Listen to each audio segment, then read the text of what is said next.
Vous pouvez rester là pour la séquence finale de ce printemps d'Agri Sud-Ouest Innovation. Je vais demander à Alain Chatillon et à Daniel Second de bien vouloir me rejoindre et de prendre place près du pupitre pour ces conclusions qui sont, Alain Chatillon, les dernières. C'est le dernier printemps dont que vous avez ouvert et dont vous assurerez les conclusions. Vous pourrez peut-être demander à Patrice Rocher de monter ici aussi, à nos côtés. Patrice Rocher. A-t-il disparu? Non. Il est toujours vivant, il est toujours là. Le canard est toujours vivant. Bon, c'est une histoire, ça. Bon, chers amis, d'abord, merci à toutes et à tous d'être venus nombreux et je salue bien sûr tout particulièrement les étudiants, les jeunes qui nous rejoignent. Je voudrais à nouveau remercier l'État et ses représentants, remercier les deux présidents de région, remercier également Jean-Louis Chauzy qui a participé au démarrage de ce pôle, remercier les présidents des chambres d'agriculture, des chambres de commerce qui accompagnent également notre démarche, mais aussi tous les participants, qu'ils soient du monde de la recherche, qu'ils soient du monde industriel. C'est vrai qu'en ce qui me concerne, c'est un moment fort dès l'instant où j'ai décidé depuis quelques mois de céder la présidence. Ce qui ne veut pas dire que je quitte le pôle, je reste bien sûr associé à ce pôle, je reste membre bien évidemment du bureau jusqu'à son renouvellement, mais et je suis très heureux d'accueillir mon successeur à mes côtés, à qui bien évidemment tout à l'heure je laisserai la parole.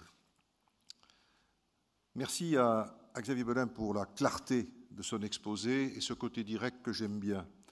Alors lui dire d'abord qu'en ce qui concerne le Sénat, je n'étais pas à cette réunion et bien peu de mes amis y étaient.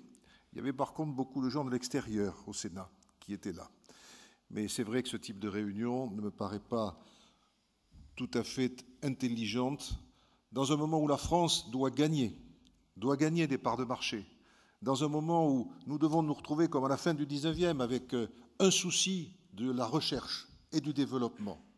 N'oublions pas l'exposition universelle, le palais de la découverte, l'ambition qu'il y avait, l'optimisme qu'il y avait, qu'il nous faut retrouver.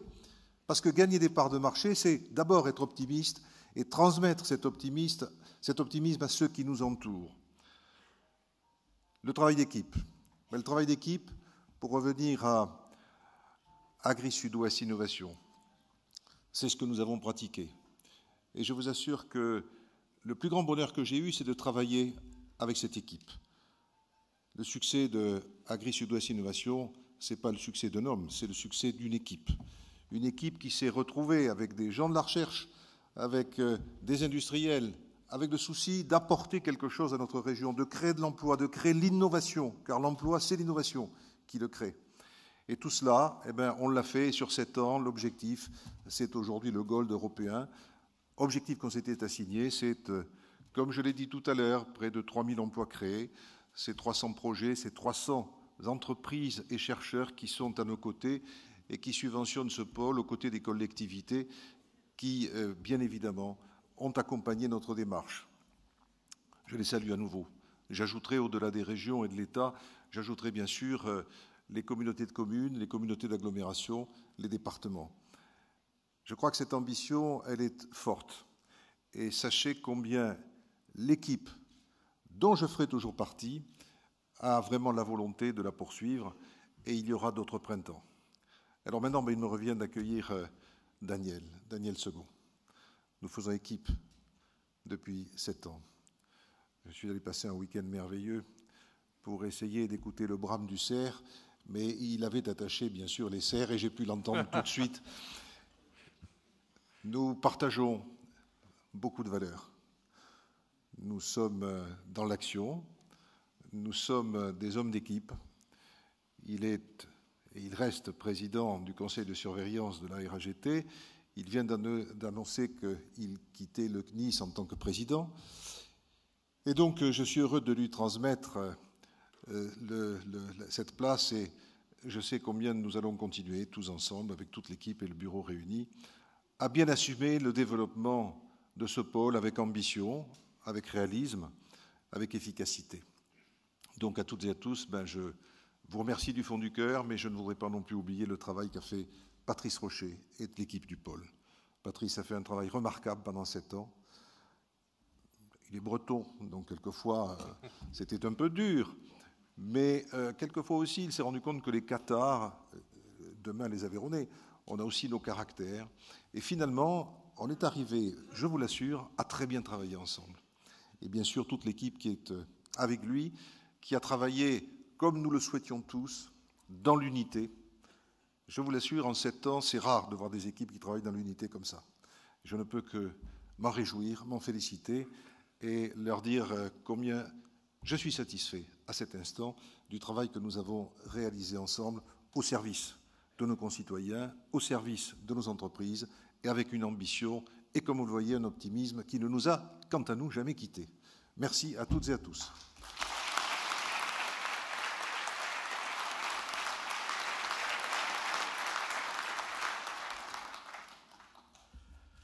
Merci Alain.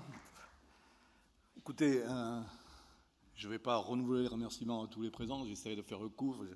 Je sais que le temps presse un petit peu, mais je voudrais d'abord, bien sûr, dire 2 mots à Alain pour le remercier. Rassurez-vous, je ne vais pas faire le panégyrique de la carrière d'Alain, ce serait trop long, je ne m'en sentirais pas capable. Et puis, c'est surtout pas un discours de pot de départ à la retraite, Alain, puisque tu as confirmé que tu restais parmi nous. Donc, ça me permet de faire plus court et plus simple. Simplement, je voudrais transmettre mes remerciements, les remerciements aussi de tout le bureau qui t'a accompagné, des remerciements profonds, sincères, chaleureux, pour avoir bien voulu, j'ai dit bien voulu, prendre la direction de ce pôle et l'avoir mené là où nous sommes aujourd'hui. J'ai essayé de trouver un qualificatif pour Alain et finalement c'est une des personnes les plus proches, elle se reconnaîtra, je crois qu'elle est dans la salle, qui m'a donné l'idée. Tu es, Alain, un alchimiste, mais un alchimiste qui a trouvé la pierre philosophale. C'est-à-dire que tu as eu le don, je ne sais pas, sûrement des dieux, et un peu aussi par ton mérite, de transformer en or tout ce que tu touches. Et donc la réussite, toute la carrière, elle a été là. Alors on pourrait multiplier les exemples. Hein. Il y a le créateur d'entreprise. Et puis on dit qu'en général, il ne faut pas la même personne pour créer une entreprise que pour la gérer et la développer. Eh bien, tu as été aussi brillant dans la gestion de l'entreprise. Je tairai tes qualités sportives, qui sont peut-être moins connues, mais un avant-centre remarquable de l'équipe de l'Union sportive revelloise, hein, qui t'a vu marquer beaucoup de buts, y compris contre Rodez. C'est pas ce que tu as fait de mieux, hein, parce que moi j'étais de l'autre côté. Et également, je crois, un excellent niveau de judoka. Alors là, je ne m'aventurerai pas. Bien sûr, je serais incompris si je ne parlais pas de la carrière politique. La carrière politique qui t'a vu, encore une fois, être brillamment réélu au municipal à Revel, je crois que c'est 75%. Hein. Et alors je me faisais un petit calcul, je disais, Alain, vu le temps qu'il est là, apparemment il a gagné 1% d'électeurs par année de mandat. Et je pense qu'il y en a beaucoup qui aimeraient bien gagner 1% d'électeurs par année de mandat. Bon, on est à 75, tu vois, il t'en reste encore un petit peu pour faire le plein.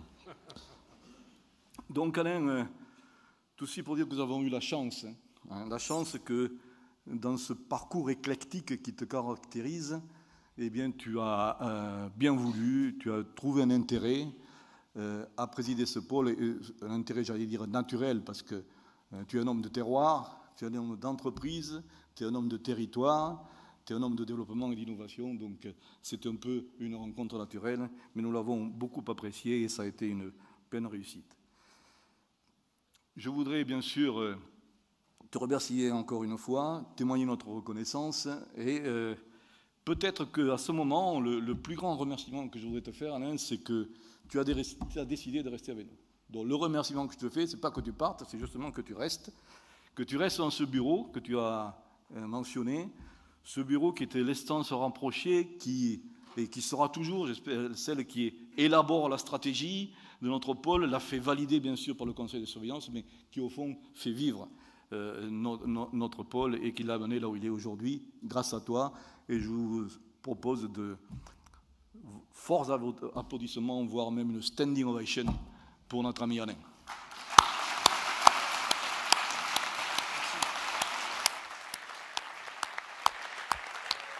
Ouais, bravo.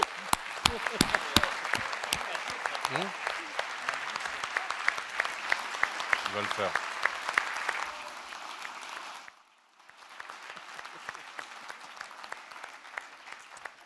Et ce que je vous propose, Daniel Second, c'est d'associer, ne vous asseyez pas, d'associer, restez debout pour Patrice Rocher, le directeur général. Il faut le pousser dans la lumière, voilà.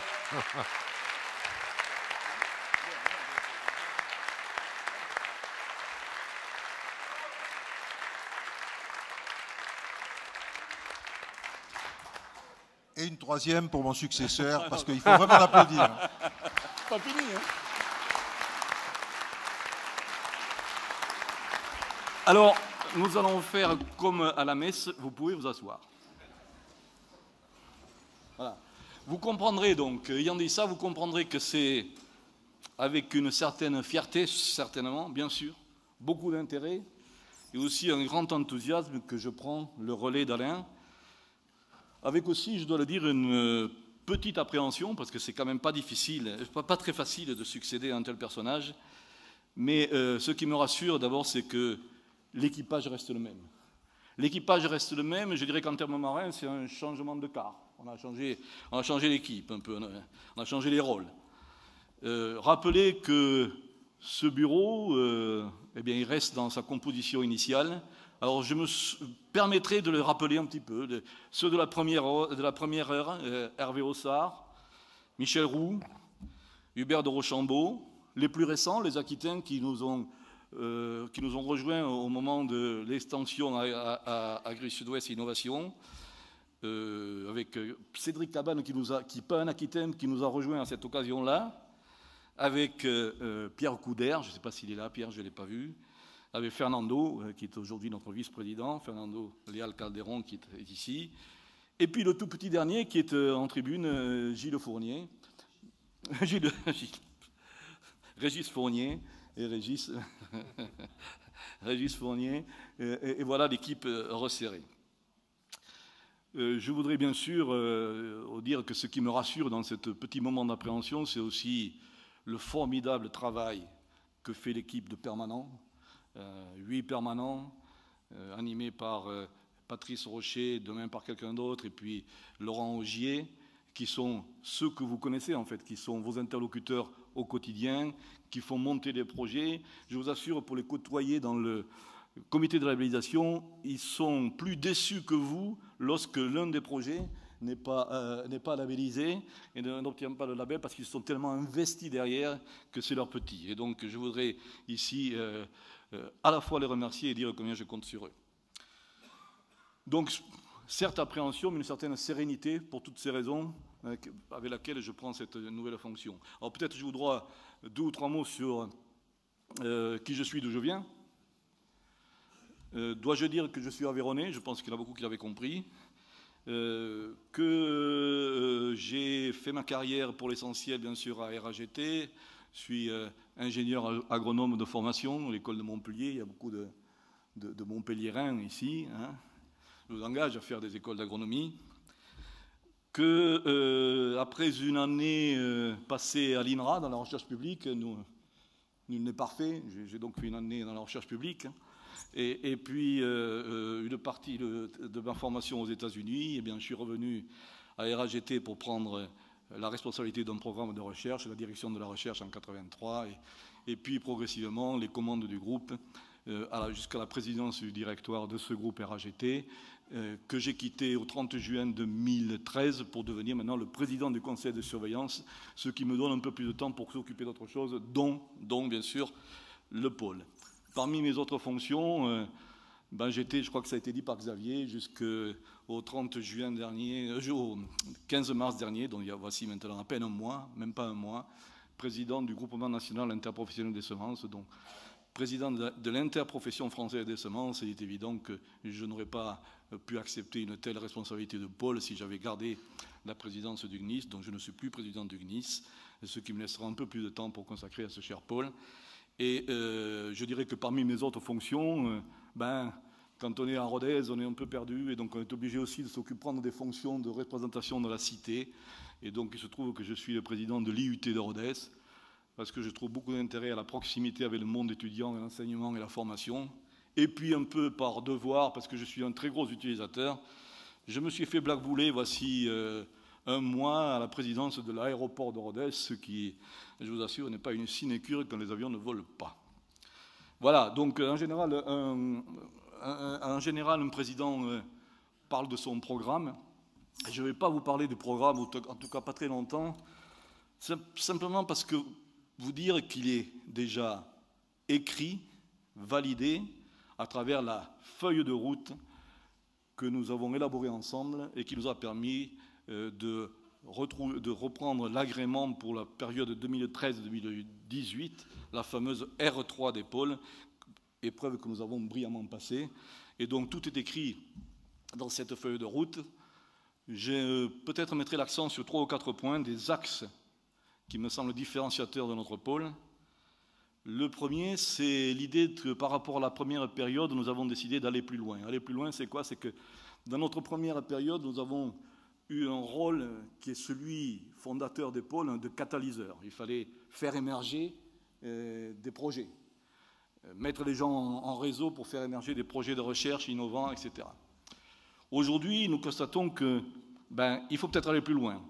Les projets, c'est une chose, il faut s'assurer qu'ils vont au bout, et il faut s'assurer qu'ils débouchent sur du commercial, sur du marché, que ce soit des produits, que ce soit des services, que ce soit du packaging. Et donc, on avait un petit rôle de catalyseur. Je pense qu'on va devoir maintenant être un petit peu une partie de la réaction. On n'est pas le substrat c'est vous, mais peut-être l'enzyme qui fait que ça fonctionne pendant toute la réaction. Donc, on essaiera de vous suivre plus près. Le deuxième axe qui me paraît important et différenciateur, c'est que nous allons, et nous serons, j'espère, les premiers, à mettre en place une méthodologie d'évaluation des retombées. C'est essentiel, et on n'est pas là que pour créer des projets, on est là aussi pour faire le bilan, et nous manquons au niveau national, je crois même au niveau international, de moyens pour vérifier quelle a été la pertinence économique d'un projet.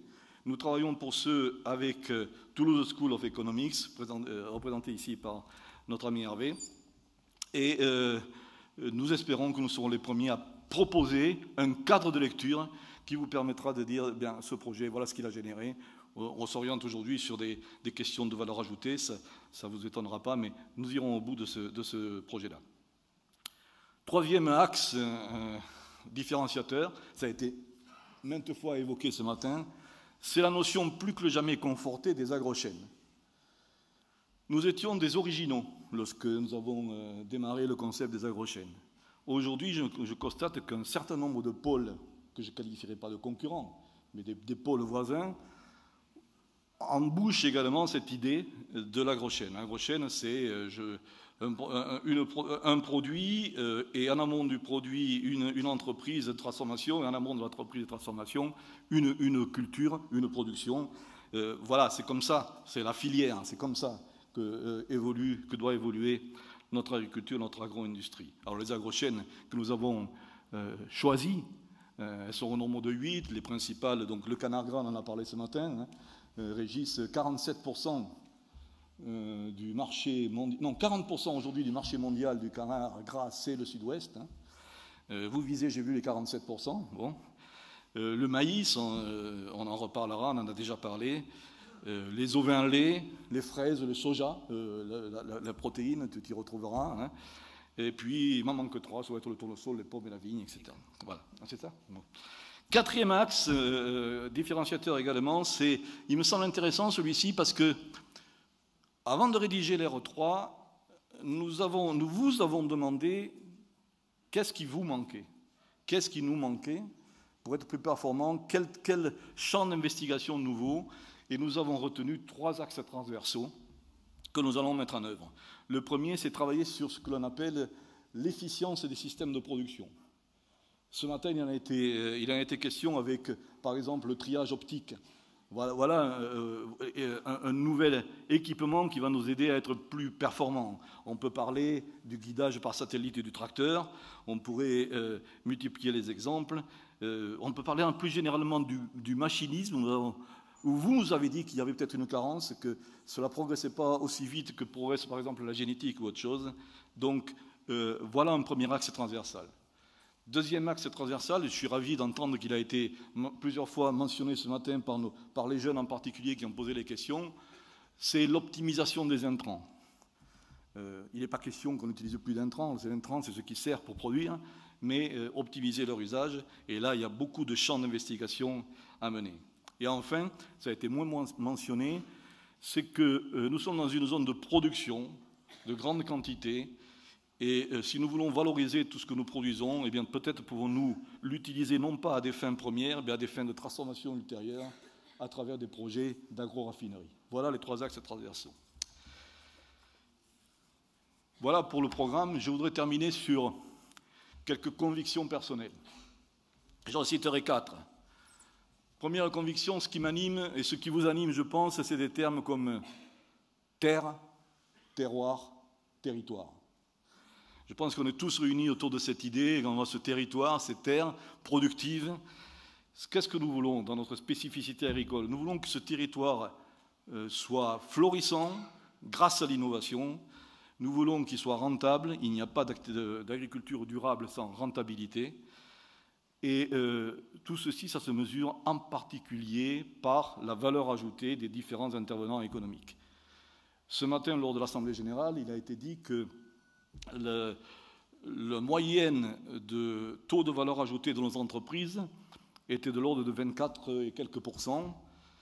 Ça avait légèrement baissé par rapport à l'an passé pour des raisons qu'on a évoquées, mais surtout, elle est de 2 à 3 points supérieure à la moyenne générale de l'agroalimentaire en France. Alors, y a-t-il une cause à effet ou est-ce un simple lien statistique? Je ne crois pas. Je crois qu'il y a un lien entre le fait d'être dans un pôle, d'être à la recherche d'innovation et d'être finalement à la recherche de la valeur ajoutée, et donc ça se retrouve dans les résultats. Alors qu'est-ce que c'est que la valeur ajoutée? La valeur ajoutée, 3 points de valeur ajoutée de plus.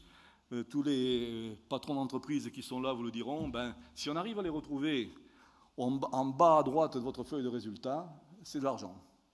Et cet argent, dans ce que j'appelle, vous entendrez souvent parler de ça, le capitalisme vertueux, cet argent, c'est de l'investissement, avant tout de l'investissement. Et derrière l'investissement, c'est de la conquête supplémentaire, et derrière tout ça, c'est de l'emploi et de la vie dans les territoires. Voilà ce qui m'anime au regard de cet aspect territoire, terroir, terre. Deuxième conviction, c'est que nous avons devant nous quelques tendances lourdes. Elles ont été évoquées ce matin. La première, c'est qu'il va falloir produire plus et il va falloir produire mieux pour les besoins de cette planète. Alors, la conscience planétaire nous dit qu'il va falloir produire différemment. L'Europe nous l'impose et la France nous le précise. Et parfois, on fait même un peu plus. Mais on sait très bien qu'il va falloir produire différemment. Ceci dit, les agriculteurs de toujours ont produit différemment et ont amélioré leurs pratiques. Donc on n'est pas dans une rupture, on est dans une évolution continuelle de nos métiers. On entend ici et là parler de agroécologie, agriculture écologiquement intensive. Voilà, ce sont des concepts. Je ne dis pas qu'ils sont creux, mais il faudra les remplir. Et pour remplir un concept, il faut expérimenter, il faut innover, il faut mesurer. Et ça, c'est totalement dans le sens des pôles de compétitivité. Innovation, technicité, mesure de la chose, et pas idée philosophique a priori. Deuxième tendance lourde, celle-là, elle est très lourde. C'est que nous sommes, malgré le réchauffement climatique et pour un bon bout de temps encore, dans une zone tempérée. Il faut encore qu'on se le dise. Ça veut dire que nous sommes dans une zone bénie des dieux pour produire, à condition qu'on se donne les moyens de produire. Et je voudrais réinsister sur ce qu'a dit Xavier tout à l'heure, c'est que je descendais ce matin de Rodez, et je voyais derrière moi les monts enneigés du Massif central, et devant moi les monts enneigés magnifiques des Pyrénées. Et en dessous de moi, cette superbe plaine. Et je disais, bon sang quand même, on est béni des dieux. On a des terres, on a des agriculteurs, on a du savoir-faire, et on a de l'eau à foison qui nous entoure. Bon sang, on n'a pas le droit de rater le virage, de bien utiliser tout ce que la nature nous a donné. Donc, oui, tendance lourde agroécologie, mais aussi tendance lourde, nous sommes dans des zones où il faut vraiment que nous produisions en quantité, il ne faut pas avoir peur des mots, en quantité et en qualité. N'oublions pas que pour nourrir une industrie agroalimentaire, il faut de la matière première en amont. La matière première, l'agriculture, c'est l'intendance de l'agro-industrie. Il n'y a pas de régiment sans intendance. Et donc là, nous avons une véritable opportunité. Enfin, deux autres convictions profondes. Vous l'avez compris, ça a été aussi mon parcours, c'est la foi inébranlable dans la recherche. Je ne pourrais redire que ce qu'a dit Xavier. J'ai trop vécu, subi le principe de précaution transformé en principe d'inaction. Le principe de précaution se justifie à condition qu'on prenne le temps, pendant qu'on prend la précaution, de vérifier ce qu'il faut faire pour avancer. Donc, principe de précaution, oui. Inaction, non. Pour autant, et c'est la raison pour laquelle je pense qu'il faut effectivement qu'on essaie de sensibiliser le citoyen, de sensibiliser nos concitoyens, les médias également, sur cette notion de « on n'a pas le droit d'arrêter d'avancer ». En même temps, on sait qu'aujourd'hui, le progrès est parfois contesté, et je crois qu'il faut trouver là le juste milieu. Le juste milieu, c'est surtout pas un excès de scientisme, mais à l'autre bout, surtout pas tomber dans l'excès de la culture, ce que je qualifie de culture de l'amateur. C'est-à-dire qu'on fait un micro-trottoir pour savoir ce que la France doit faire en matière de nucléaire ou des choses comme ça. Et pour ne pas tomber, justement, dans ce dogmatisme, scientisme ou culte d'amateur, ben c'est la raison pour laquelle nous avons souhaité créer ce comité éthique et social. Ce comité éthique et social qui ne fait pas appel à des amateurs, mais fait appel au contraire à des personnalités reconnues, dans des horizons différents, la philosophie, l'histoire, mais aussi les sciences, pour nous éclairer sur les bonnes directions que doit prendre le pôle. Dernier point, en termes de conviction, et là je me retourne vers le président de la région, Martin Malzy, le vice-président de la région Aquitaine. J'ai vraiment la conviction, et elle est confortée tous les jours par vos propos, que nous sommes dans le domaine de l'utilité publique. Le soutien, que ce soit de l'État, des régions, des collectivités territoriales, des communautés d'agglo, n'a jamais, Alain, tu l'as dit, n'a jamais failli. Et plus que jamais, il est renforcé. Et je pense que ça nous donne une grande responsabilité, mais également une grande visibilité. 9 conseils généraux, 11 communautés de communes participent à notre financement. Simplement, si ceci est exaltant, je voudrais simplement attirer un petit peu votre attention sur le fait qu'aujourd'hui, le débat est fort de savoir sur qui va reprendre la compétence en termes de recherche et développement, etc. Entre ce débat qui me semble, j'allais dire pas dépassé, mais peut-être qui est mal posé entre compétences région, compétences nationales. Je dirais ni girondin, sans jeu de mots, ni jacobin.